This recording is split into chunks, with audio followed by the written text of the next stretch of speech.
UC उलांदो डुमाणी ॻोठ मोहम्मद कासिम कासकेली में जिते हिन वक़्तु जेको स्कूल जी बिल्डिंग न हुअण जे करे जेके हिते हिन वक़्तु असां गॾु 100 खां मथे ॿार मौजूदु आहिनि, उहे ॻोठाणा बि असां मौजूदु आहिनि। हुननि खां पुछूं था त हुन जो हुन हवाले सां छा चवणु आहे।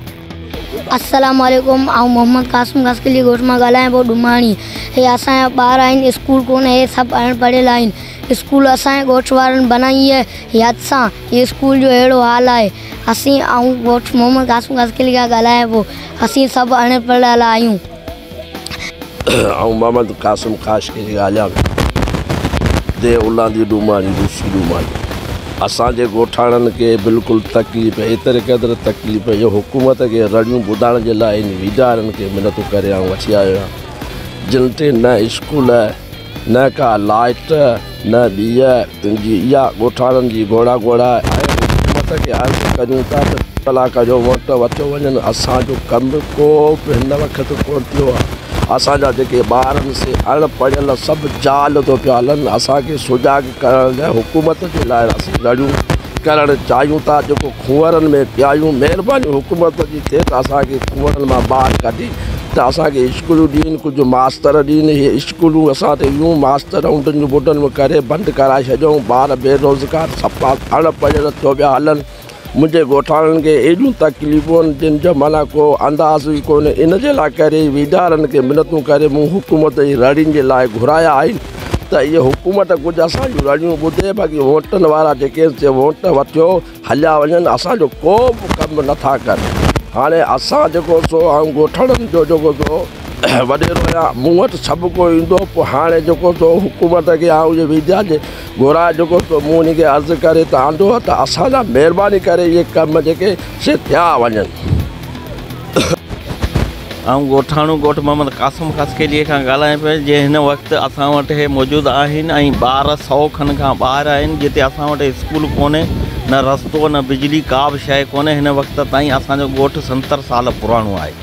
हिन वक़्त ताईं वॾेरनि ऐं पंहिंजो MNP सभु कुझु बि का शइ कोन ॾिनी ऐं पाणी पीअण जे लाइ बि कोन्हे। हाणे हे आया आहिनि, हिननि खे असां अर्ज़ु कयो आहे, असांजो ॿुधाइणु चवनि था अॻियां असीं वञी ॻाल्हाईंदासीं। हाणे हे मर्ज़ीअ वारनि ॾींहं या न ॾींहं उहा उन्हनि जी मर्ज़ी। असांजो चवणु ईअं जीअं त असांजा बच्चा नंढा तइलीम खां महरूम आहिनि, जेका स्कूल बि कोन्हे, न रस्तो, ऐं असांखां ॻोठ खां 10-15 किलोमीटर साउटे मोरी परे जेके उते नंढा बच्चा नथा वञी सघनि। जेकॾहिं वञनि था त पोइ उन्हनि जो टाइम छुटीअ जो थी वञे थो।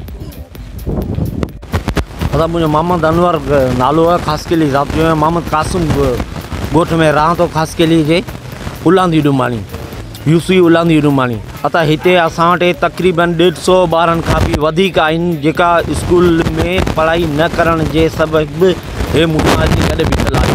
पोयां स्कूल जो इहा हालत लॻी पई आहे। बिल्डिंग इहा असां पाण ॻोठाणनि पंहिंजी मदद सां पाण बनाई, पर ॻोठ हिते असांखे हुक्मराननि कुझु बि न ॾिनो। 5 सालनि में ताईं का शइ न ॾिनो। अचनि था गाॾियूं भरे असांखां वोट वठी वञनि लिया, पर ॾीन सहूलियत का बि कोन था ॾियनि। पर इन वधीक त ठहियो, पर हैंडपंप पाणीअ जे लाइ बि कोन ॾिनो। जे वञूं था हा जी बुख न आहे, MP ते वञूं था हा भाउ तव्हांजो कमु थी वेंदो। जे वॾे रेट वञूं था तॾहिं बि उहो बि ईअं ई थो चवे।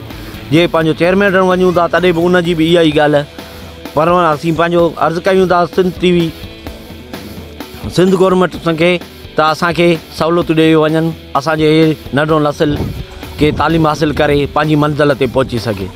नुमाइंदा MP MLA ऐं इन खां अलावा हिते जी यूसी डुमाणी जा जेके जुड़ियल नुमाइंदा आहिनि, हिननि अञा तक असांजी सार न लधी आहे।